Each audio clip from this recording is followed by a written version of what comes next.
Mes chers compatriotes,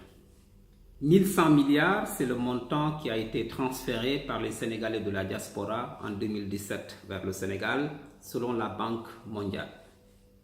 C'est environ 2,2 milliards de dollars pour l'année 2017, rien que pour les transports formels, et qui place le Sénégal au 4e rang africain, derrière le Nigeria, l'Égypte, le Maroc, et donc le Sénégal à la 4e place ex-aequo avec la République sœur du Ghana.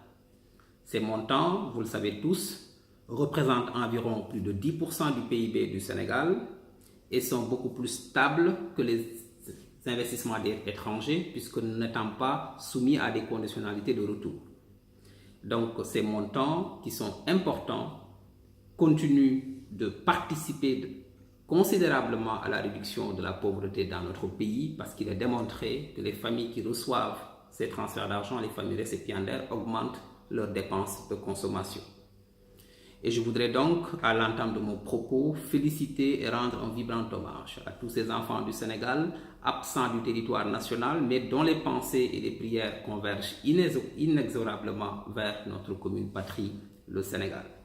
À tous ces enfants du Sénégal, je voudrais leur redire la fierté de tout un pays, de tout un continent, pour cette entreprise sacrificielle de réduction de la pauvreté. Mais il nous appartient aussi de réfléchir et de repenser ces flux de la diaspora que nous savons contracycliques, parce qu'au moment où l'aide publique au développement baisse et continue de baisser, au moment où les investissements étrangers stagnent, nous savons que malgré les crises dans les pays du Nord, les envois de la diaspora continuent d'augmenter d'année en année. Et donc nous devons effectivement analyser et accompagner ce phénomène contracyclique pour mieux impacter ces flux dans les économies de nos pays du Sud, les économies des pays récipiendaires.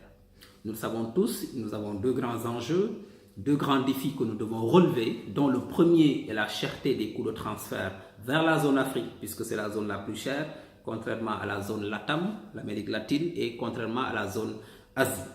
Donc, et pourquoi? Parce que tout simplement, dans la zone Afrique et particulièrement en zone CFA, vous savez que la fixité de notre taux de change euro-CFA fait que les entreprises de transfert d'argent, les STA, les sociétés de transfert d'argent, ne gagnent pas d'argent sur le marché du Forex. Donc, elles sont obligées de maintenir des tarifs très hauts pour faire de la marge sur ces transferts d'argent. Et cette cherté des transferts d'argent vers la zone Afrique, qui est à peu près environ de 10%, contrairement aux autres, explique en partie en tout cas la montée aussi en puissance, l'existence du marché parallèle, ce qu'on appelle les transferts informels, et nous devons donc travailler à accélérer la concurrence, à baisser les coûts de transfert pour augmenter la part des transferts formels et pour aussi mieux impacter les économies des pays récipiendaires.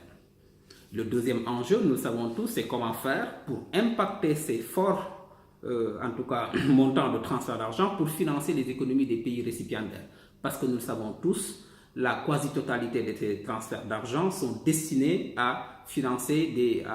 la consommation. Puisque je rappelle que les Sénégalais de la diaspora financent plus la consommation des ménages avec ces 1100 milliards que l'État du Sénégal lui-même.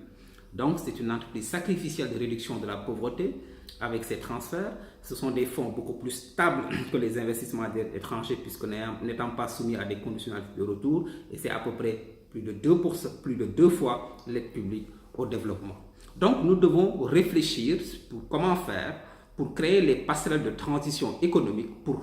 une meilleure participation financière de la diaspora afin que ces flux puissent impacter de façon beaucoup plus perceptible les économies, afin que ces flux puissent être mobilisés et pour pouvoir financer les économies de nos pays du Sud. L'une des premières pistes que nous pouvons évoquer, c'est la bibancarisation. Et de ce point de vue-là, le Maroc ou le Nigeria sont en train de faire des choses importantes. La bibancarisation qui doit permettre aux banques des pays du Sud d'aller sur les marchés du Nord et de pouvoir ouvrir des comptes bancaires dans le pays de résidence, donc depuis le pays de départ, pour que les banques des pays du Sud puissent capter directement de l'épargne là-bas et de pouvoir jouer avec l'épargne, et pour pouvoir en même temps créer des passerelles de transition économique pour financer des projets structurants, des projets de développement, comme les projets infrastructurels qu'on construit dans nos pays. Et donc, nous devons, réfléchir à la bibancarisation pour aller prendre des flux là-bas, dans les marchés du Nord. Deux, nous devons imaginer de nouvelles pistes de financement, de nouvelles sources, de nouvelles pistes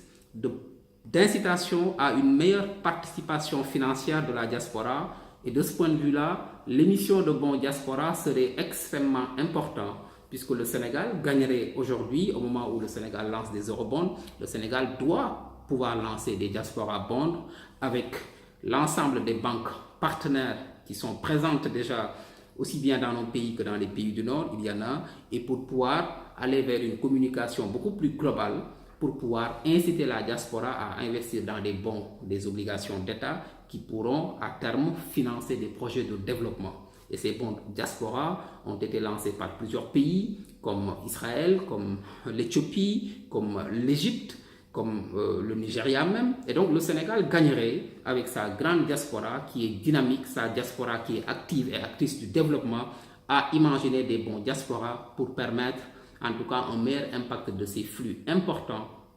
dans l'économie de notre pays. Et cela passera par plusieurs en tout cas processus que nous pouvons mettre en place, comme une banque dédiée à la diaspora, une banque de financement pour financer les activités de la diaspora, donc des passerelles, des transitions de passerelles économiques. Nous saluons effectivement le FAISE, le Fonds d'appui aux initiatives de la diaspora, qui est une initiative extrêmement noble, mais dont l'application pratique est plus politicienne, alors que le FAISE pourrait être un début dans la grande réflexion avant d'arriver en tout cas à la création de la Banque de la diaspora, et c'était le sens aussi du Fonds solidaire de la diaspora que nous avions théorisé il y a quelques années. Tout cela pour dire qu'aujourd'hui, l'Afrique doit penser, le Sénégal doit repenser son financement, et il y a de nouvelles sources de financement qui se posent à nous, et les envois de la diaspora constituent réellement une nouvelle source de financement de notre pays, et maintenant il appartient à nos pouvoirs publics de pouvoir le penser, de pouvoir